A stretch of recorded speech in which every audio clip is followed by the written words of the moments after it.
Picture this, a dark, snowy wood. You've got two silhouettes moving through the frost, just, the cold biting at their heels. It's this image that immediately brings to mind the echoing words of Robert Frost's poem, right? Stopping by woods on a snowy evening. Yeah, exactly. Specifically, those really haunting lines. The woods are lovely, dark and deep, but I have promises to keep.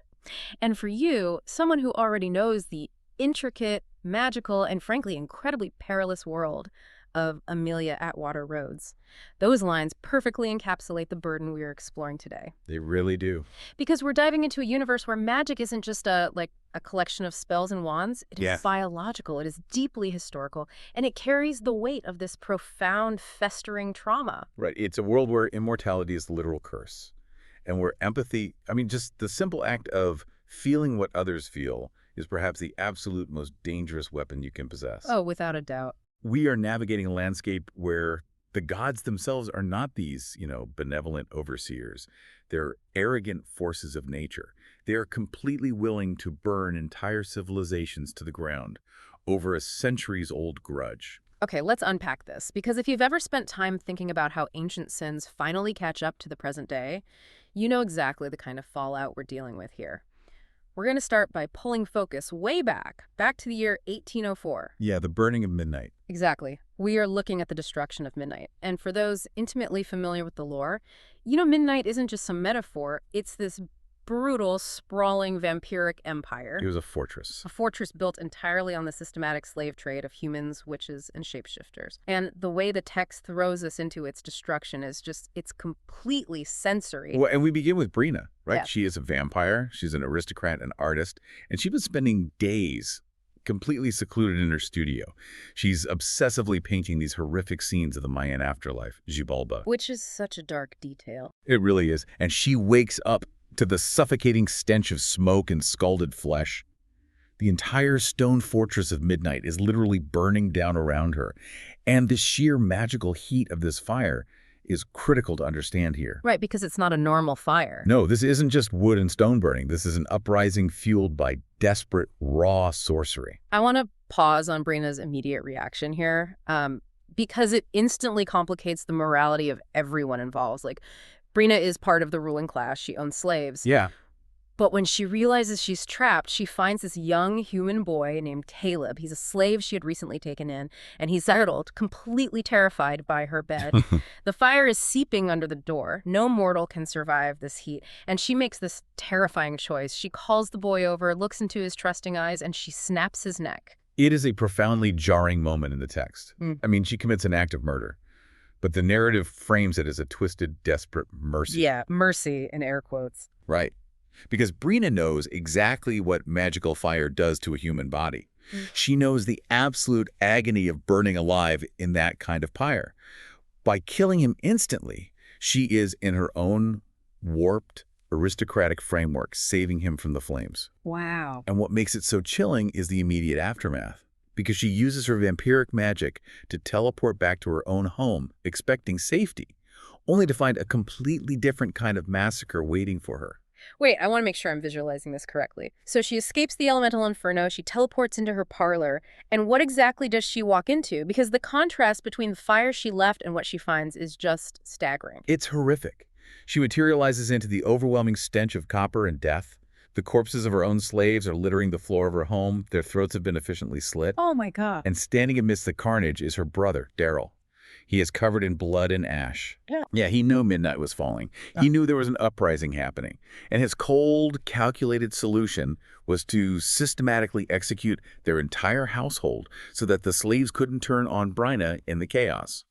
He slaughtered them to, quote-unquote, protect her. Which is horrifying. He treats sentient lives like collateral damage, just removing pieces from a chessboard just to secure his sister's position. Exactly. But, while Brina and Daryl are committing these intimate acts of violent mercy and protection, we have this incredible parallel choice happening just yards away from the burning empire. Ah, yes.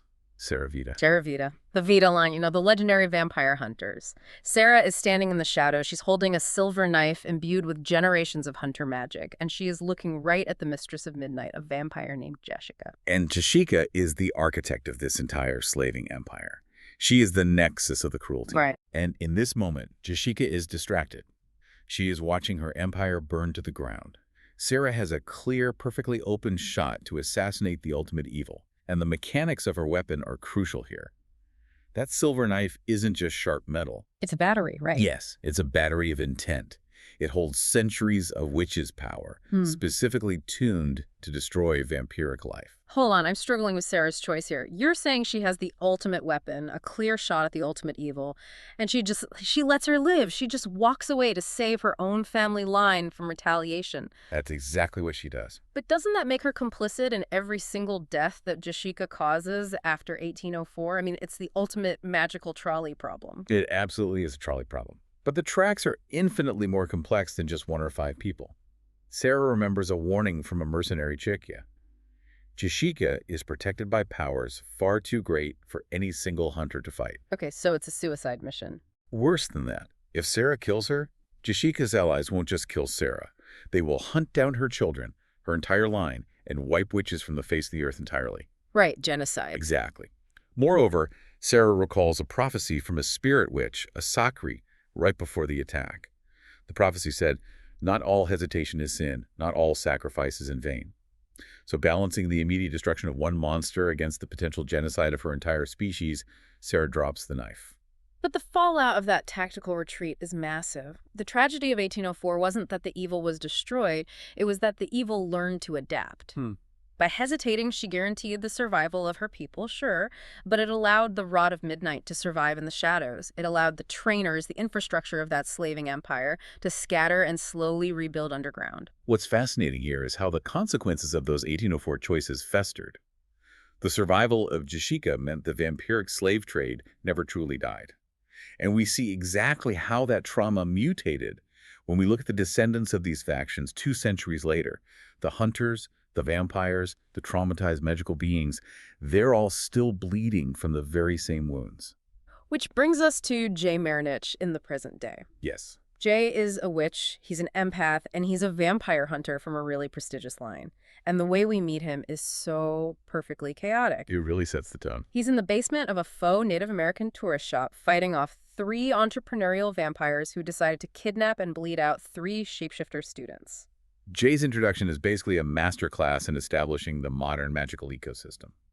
He takes out the vampires with the silver blade, which is similar to Sara Vida's, packed with 3 centuries of witches' power. Right. But amidst the violence, there's this incredibly humanizing detail. One of the vampires falls into a display of kitschy souvenirs, and a Santa Claus keychain drops into a pool of vampiric blood dust. I've always loved that detail. It's so good. Jay actually pauses mid-rescue to wipe the dust off the Santa and put it back on the shelf. It shows you exactly who Jay is. Like, he's a lethal hunter, but he's easily distracted, intensely aware of his surroundings, and just bizarrely sentimental. Yeah. He frees the shapeshifters, who, by the way, are bound with rebar to prevent them from changing forms, which is a grim detail about how predators operate. So dark. And then he calls Single Earth to clean up the mess. Single Earth, of course, being the multinational coalition of witches, shapeshifters, vampires, and humans who are all striving for peaceful coexistence.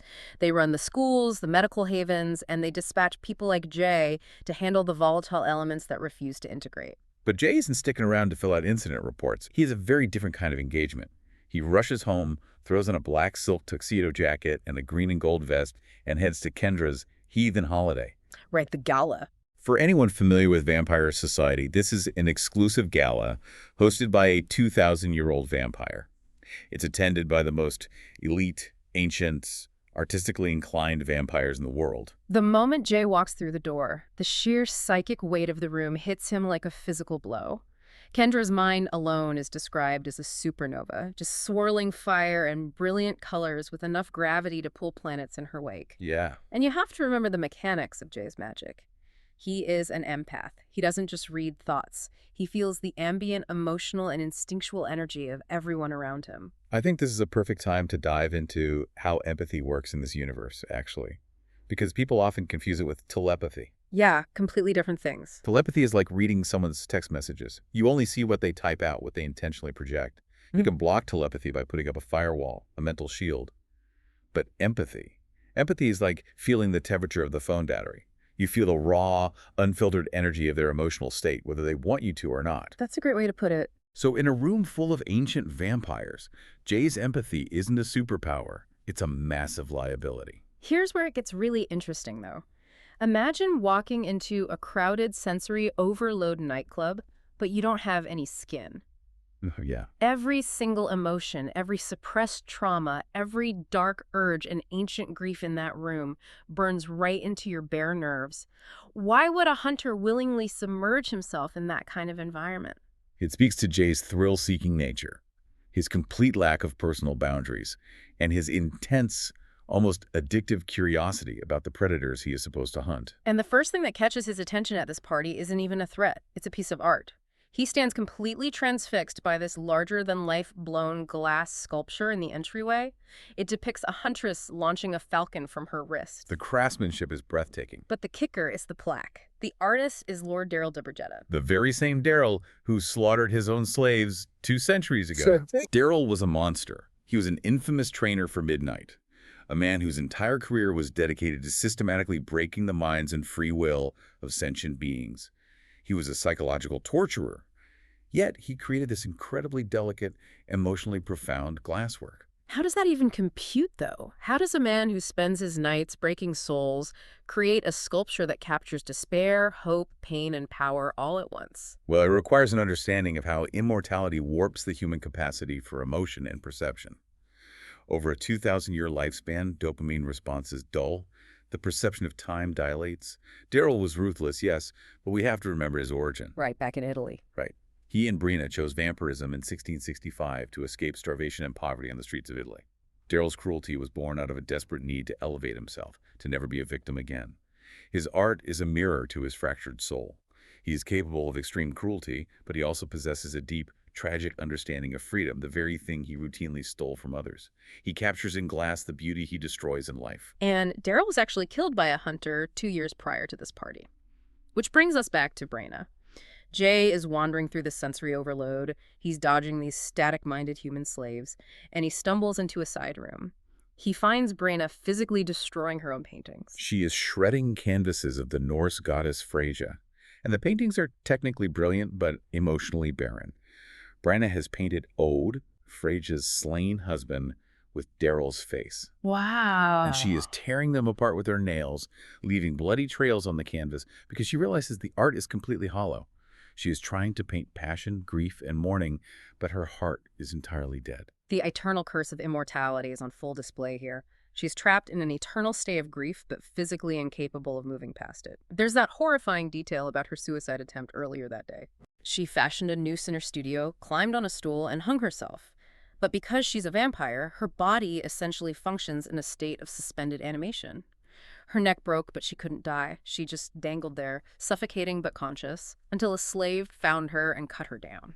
Immortality has denied her even the release of death.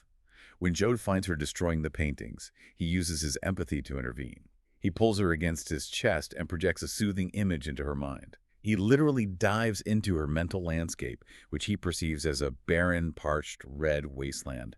He anchors her. He provides this fleeting moment of emotional relief that she cannot generate for herself. But doing that drains Jay. He lances her emotional poison, but he takes that weight onto himself, so he's running on fumes, completely overwhelmed by the psychic noise of the party. And that's when he meets Xeke. Xeke. He is a vampire filmmaker, part of an irreverent artist trio known as the Wildcards. He's politically savvy, very calm, and critically, his mind feels like nature to Jay. It's predatory, certainly, but it's neutral. It isn't actively aggressive or weighed down by the suffocating grief of the older vampires. They have this incredibly tense, flirtatious exchange. Jay is buzzing with adrenaline and empathic overload, and he does something just unthinkable. He offers Xeke his silver Marinitch blade. That knife is his grounding anchor. Yeah. The generations of magic in that silver are the only thing helping him filter out the noise of the party. Handing it to a vampire is a massive, incredibly risky gesture of trust. It violates every rule of survival for a hunter. And Xeke actually refuses the knife. He's nervous, wondering if accepting a hunter's blade violates some ancient law or traps him in a magical bind. So Jay, who is completely boundaryless at this point, tilts his head and offers something far more intimate. Yeah. He offers Xeke his blood and total mental access. He drops his mental shields completely. It's such a wild escalation. He's basically saying, you don't trust the knife? Fine, here's my jugular in my mind. Let's see who flinches first. And Xeke bites him, but the moment Zeke's fangs puncture Jay's skin and their minds connect, the empathic link acts like an amplifier. Right. Jay is blasted by the psychic screaming of Brina, shredding more paintings in the other room. He physically shoves Xeke away, interrupting the feeding, and runs back to help her. And that interrupted feeding is incredibly dangerous for both of them. It leaves Jay really raw, dizzy, and magically vulnerable. Xeke ends up driving an exhausted Jay back to his own apartment to crash on the couch. Xeke then leaves for a film screening, leaving Jay alone.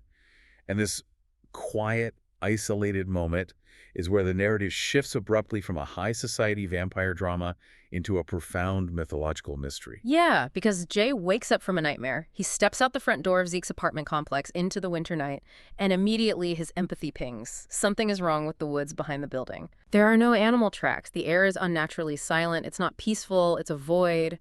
But something is pulling him forward. Deep in the snow, he finds a woman curled up, completely frozen. Her skin is ink black like coal, with stark white streaks in her hair like moonlight. She's a shapeshifter, but her physiological markers don't match any breed Jay recognizes. Her pulse is steady, but she's completely unresponsive, a deep comatose state.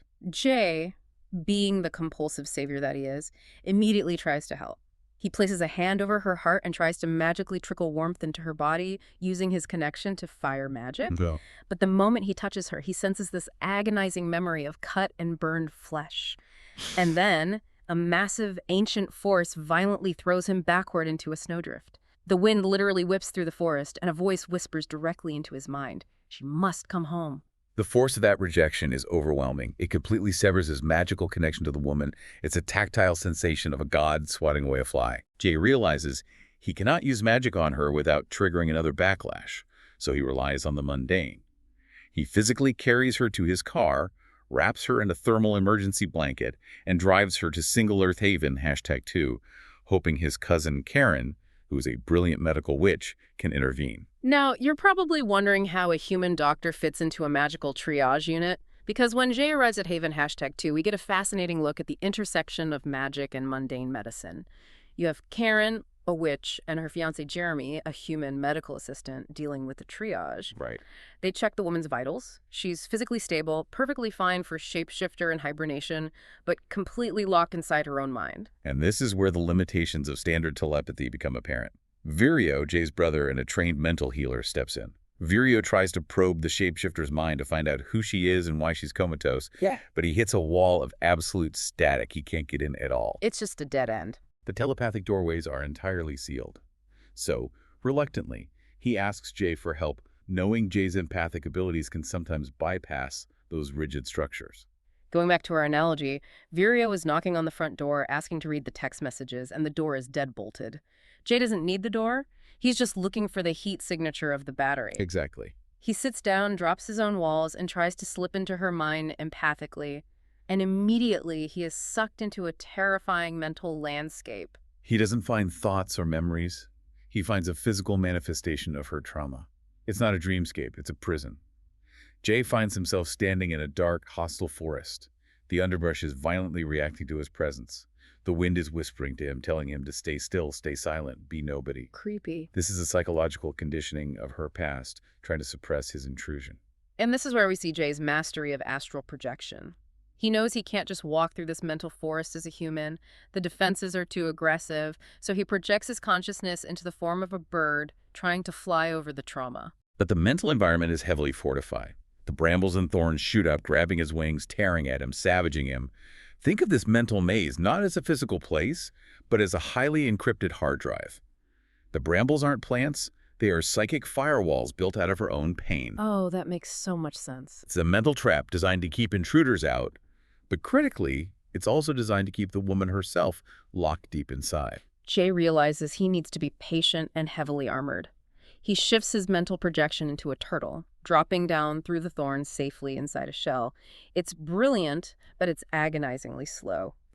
He eventually wakes up back in the physical world, gasping for air. And the terrifying part, his physical body is actually bleeding. The psychic lacerations from the mental thorns manifested as real cuts on his chest and shoulders. Karen had to spend hours stabilizing him while he was under. While Jay was navigating the psychic firewalls, Jeremy, the human doctor, was hitting the history books. He's researching ancient Elevi, which is the single Earth scientific term for shapeshifters. Based on the woman's ink-black skin, the white markings, and the incredible age indicated by her ambient magic, Jeremy identifies her culture. She is Chantel. The Chantel, a legendary, fiercely isolationist shapeshifter tribe. Leopards and mountain lions, they were considered one of the great magical powers of the last millennium. But Jeremy finds a specific term associated with her power level, Sakri. And this raises an important question about their lore. The Sakri was the Chantel's spirit witch. She was a holy priestess whose sole function in their society was to commune with and command the immense power of the earth elemental that protected their lands. Right. According to their lore, the Sakri had to remain nameless and unclaimed by any family or lover to maintain this pure, unfiltered connection to nature. She was the conduit for a god. But she isn't acting like a powerful priestess. She's acting like a terrified prisoner. Jay goes to consult Rikai to understand the historical context. Now, Rikai is a Triste. For those tracking the magical mechanics, a Triste is a magic eater. They process magical energy like calories. Exactly. They survive inquisitions and purges because they don't break under pressure. They just consume the magic used against them. Rikai gives Jay the horrifying truth about the Chantel. They didn't just lose their Sakri, they sold her. The economics and hypocrisy of the Chantel are staggering here. The Chantel used their massive magic to stay out of the wars, to remain perfectly isolated and peaceful. But when Midnight's empire expanded and demanded a tithe, the Chantel outsourced their cruelty. Yeah, to protect themselves. To avoid a war that would cost their own lives, they sold their most holy figure, the Protector, into the most brutal slavery imaginable. They fed their own priestess to the monster to keep their borders safe. So this tribe uses their holy priestess as a bargaining chip. It's like a utopian city powered by a massive battery, but they feed the battery to a monster to keep the monster away. Is she really a beacon of peace for their society, or just the ultimate victim of systemic betrayal? It's definitely the latter. Once she was sold to Midnight, she was given to the trainers, specifically to Daryl. Rikai explains that Daryl spent centuries breaking her mind. The brainwashing process of creating a pet is a gruesome neurological and magical dismantling. Daryl stripped away her identity, her free will, and even her holy title. For 200 years, she was nothing more than an obedient blank slate. She wasn't allowed to think, to speak, to exist outside of her owner's commands. Which perfectly explains the mental maze. The Sakri didn't build that impenetrable fortress of brambles to protect herself from physical pain. She built it to protect her connection to her earth elemental. She locked the core of her magic so deep inside her own mind that Daryl could never access it, even as he broke her personality into pieces. It is a devastating survival mechanism. She willingly shattered her own consciousness, retreating into a catatonic vault to protect the divine power she was trusted with. But in doing so, she became entirely trapped. The key was thrown away. And this brings us to the catastrophic turning point. Jay, armed with this knowledge, goes back to Haven #2. He is determined to rescue her mind, to pick the lock. He prepares meticulously. He sets up a protective circle using volcanic stones, hematite, agate, obsidian. Because his own magic is tied to fire, to the elemental Leona, he needs a grounded, earthy space. He cuts his hand with the obsidian to bind the circle with his own blood. He creates a perfectly contained arena, and then he dives back into her mind, this time projecting as a mountain lion, matching her Chantel heritage to camouflage his presence. He navigates the thorns, but the moment he steps into the deeper levels of her mental forest, he realizes the power waiting there isn't just the Sakri's suppressed magic, it is the Chantel Earth Elemental itself. And it is furious. Beyond furious. The Elemental detects the fire magic Jay brought with him. It demands to know why a child of Leona is intruding on its priestess. Jay essentially says, I want to help her, I want to free her, and the elemental looks directly into Jay's mind. It bypasses his words and reads his intentions. It sees his hatred of Midnight, his fear of the slave trade returning, and it strikes a terrifying bargain. It tells Jay, if you can reach her and help me reach her, she will be all I need to destroy those who hurt her. So Jay pushes deeper. As a mountain lion, he tears through the mental image of Midnight's black iron gates. He rips down the doors of her trauma. He finds the Sakri hiding in a grove of white birch trees, covered in 1,000 bleeding cuts, utterly terrified. But the moment he breaches that final psychic defense, he doesn't just reach the Sakri. He opens the floodgates. The tether is back. The elemental's power rushes back into her, reestablishing the tether that Daryl had severed centuries ago. The physical backlash is immense. The ground shakes in the real world. Jay is violently thrown out of the astral projection, slammed back into his own body.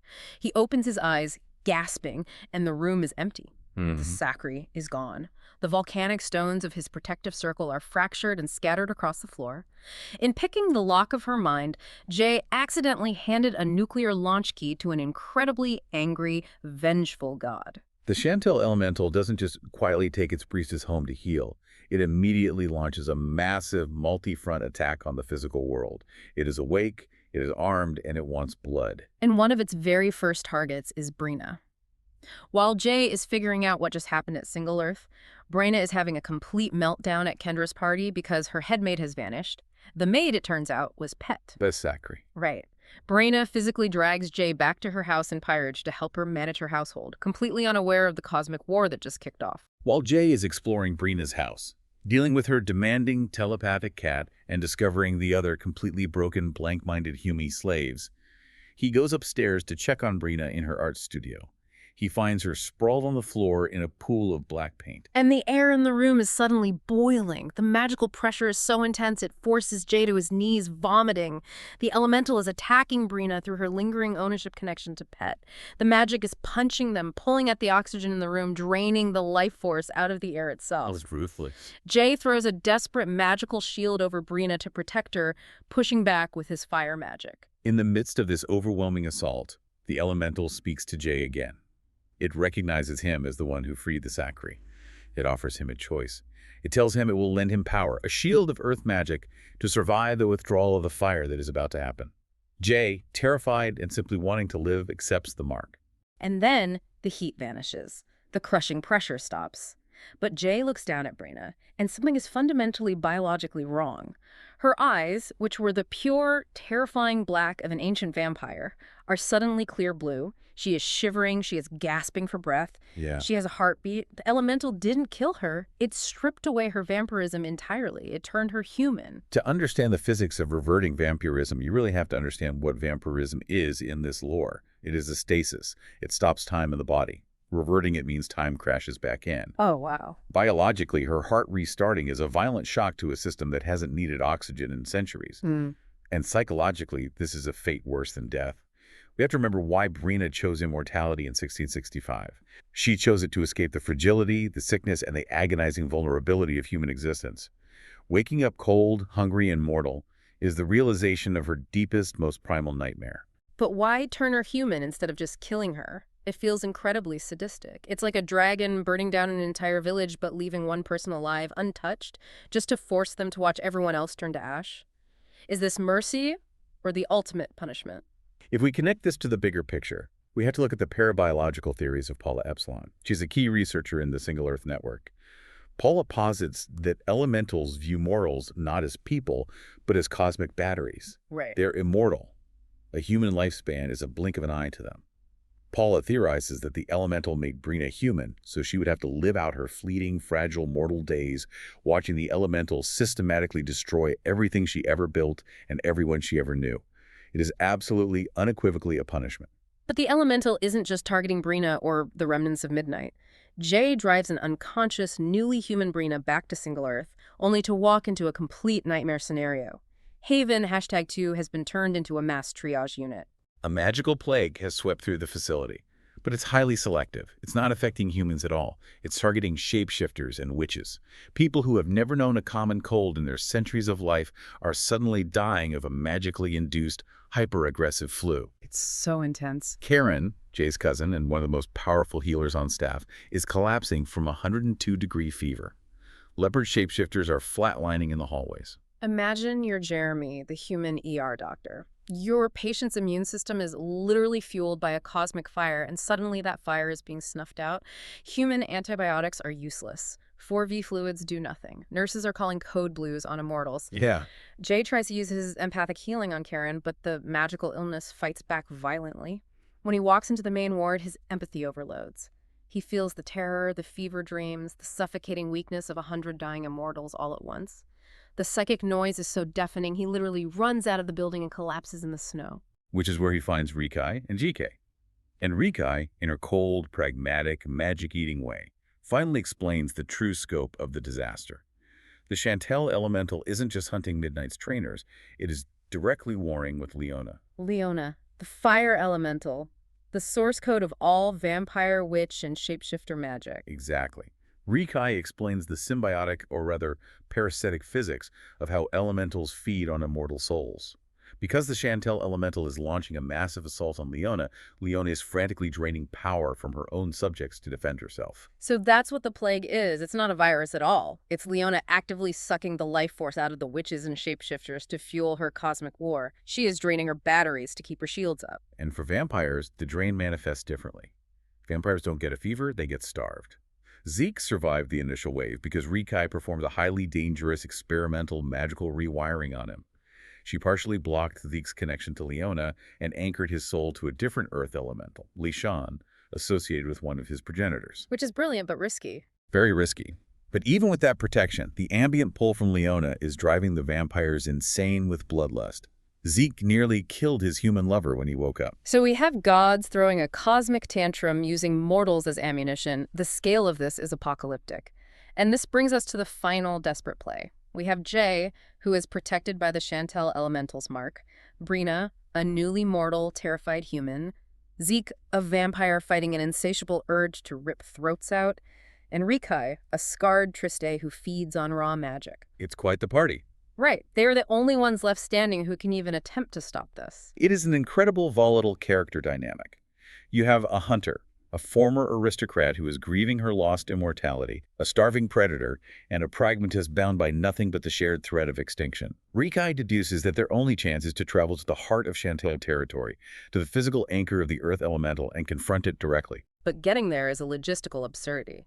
They have to fly on Zeke's private jet to a national forest in Massachusetts. Jay uses Zeke's unlimited black credit card to essentially loot an outdoor recreation store after hours. He buys high-tech tents, sub-zero sleeping bags, butane fuel, and freeze-dried food. Yeah. And you have Brina, who's dealing with the existential horror of mortality, shivering in the cold, complaining about the texture of polyester base layers. It highlights the surreal juxtaposition of ancient magic and modern reality. They hike off-trail into the freezing woods.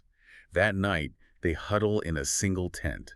Jay uses his magic to keep the space warm, effectively acting as a space heater for the human, the vampire, and the Tryst, while his magically bonded Lynx stands guard outside in the snow. And the tension inside that tent is palpable. Xeke is spooning Jay for warmth, and Rikai casually mentions that Zeke's bloodlust is currently suppressed only because he's maintaining physical contact with Jay, drawing trace amounts of power through his skin. Jay is literally keeping the vampire from starving just by letting him touch him. It's a fragile, razor-thin alliance. One wrong move, and they kill each other before they ever reach the elemental. The next day, they push deeper.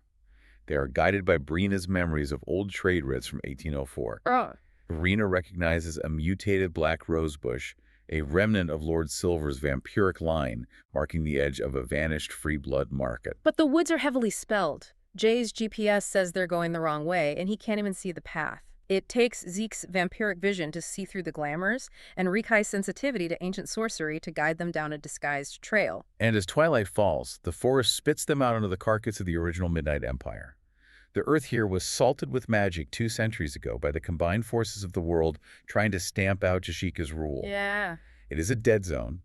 The area is ringed with black ice, unnatural and freezing, but the ground itself glows like hot coals. And it's not just physically hostile, it's psychically deafening. The ruins are populated by ghosts, but these aren't spooky apparitions in bedsheets. They are the raw, screaming, emotional echoes of the slaves and the vampires who burned alive in that exact spot in 1804.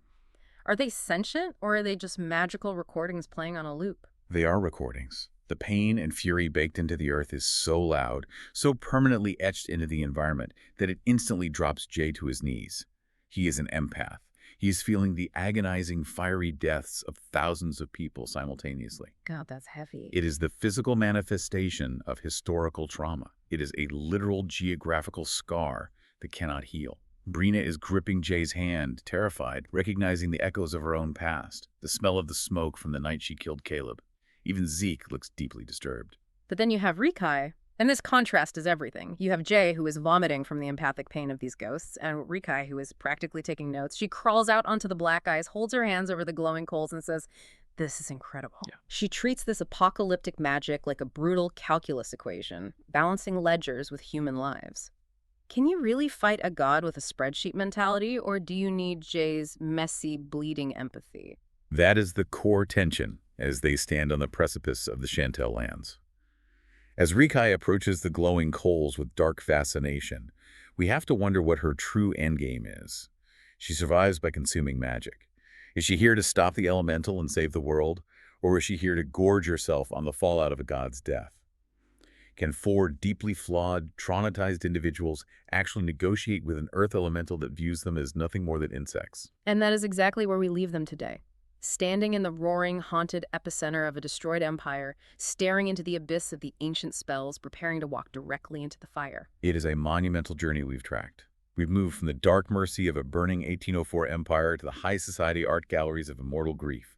We've navigated the locked trauma of a broken slave's mind, only to inadvertently trigger an apocalyptic war between the gods of magic. We've watched Jay try to fix a broken world, only to realize that sometimes pulling the knife out makes the patient bleed faster. You have to ask yourself, when you uncover a wrong that has been buried for centuries, what is the true cost of digging it up? Consider the Chantel elemental. We root for the oppressed. We root for the enslaved Sakri to find her freedom, to heal, and to exact her vengeance on the monsters who broke her. But if her vengeance requires the extinction of thousands of innocent witches and shapeshifters at Haven #2 who had nothing to do with her suffering, does freeing the victim justify burning down the world? And if it does, who gets to make that choice? It's a question that haunts the entire narrative. Thank you for joining us on this deep dive. Remember, the woods are indeed lovely, dark, and deep, but as we've seen, some promises are better left unkept.